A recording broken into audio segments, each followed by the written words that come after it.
Welcome to Man Does Tech, where I solve the problems you didn't even know you had. You start by exporting the Oasis Cave geometry from your level editor. Do this now with a fixed unit scale so collision aligns. Once done, clean degenerate faces and recalculate normals to avoid shading errors. Make sure UVs are non-overlapping for light maps and include at least one LOD for performance.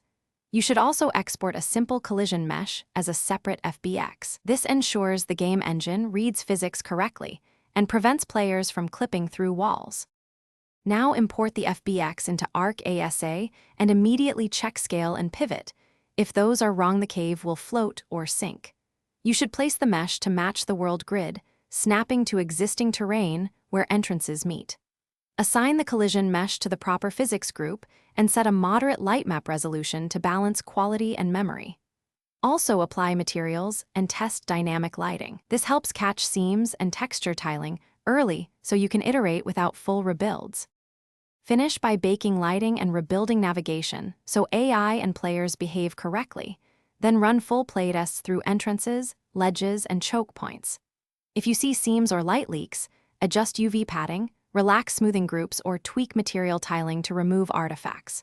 For clipping or physics failures, simplify the collision mesh and re-export with the correct pivot. This usually resolves jitter and stuck players.